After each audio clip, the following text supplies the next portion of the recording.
Hello, what is up, YouTube world and or future generations of my posterity?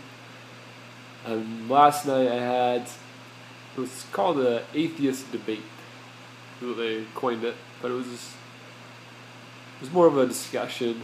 It was a good time.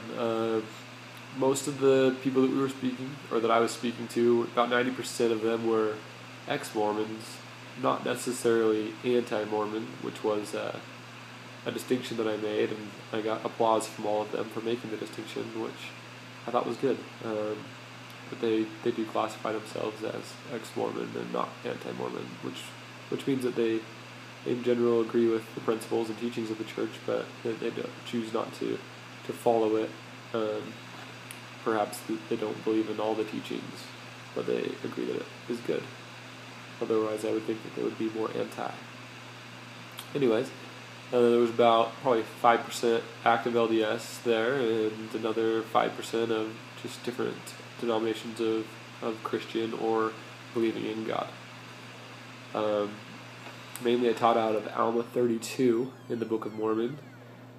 It's a chapter that talks about faith and how we can have faith and how to grow our faith and different things, about how it can grow within us, and if we're trying something and it's bringing good into our lives, then we can know that it is good, and to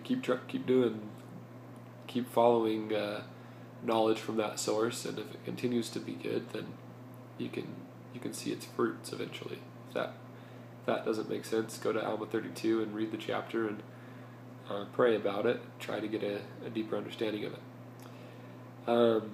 Focused on that a lot. Focused on how most people have qualms with the church or with God is because of an incorrect perception of who God is or why He's here or what His role is and what our role is.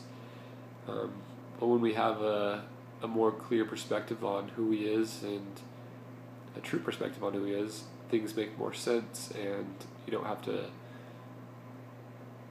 I guess, get caught up in all of the inconsistencies around God. Some of the inconsistencies with the church were brought up, and I was able to put that down. A large part is due to the fallibility of prophets, the fallibility of humans, that none of us are perfect. Even prophets and apostles in the past, in the Bible, that are spoken about, did things that God didn't agree with or that weren't of God. And so I just made it clear that even modern day prophets are not perfect. I support them, and they are doing their best, and so I will do my best to support them. But that's the beautiful thing about prayer, is that we have the ability to receive revelation on anything they say, to know that it's true for ourselves.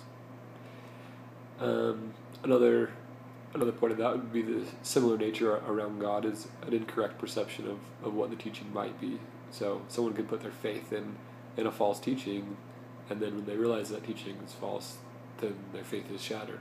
But that's why we need to keep our faith in and centered on Jesus Christ, because He is our salvation and exaltation. Thanks.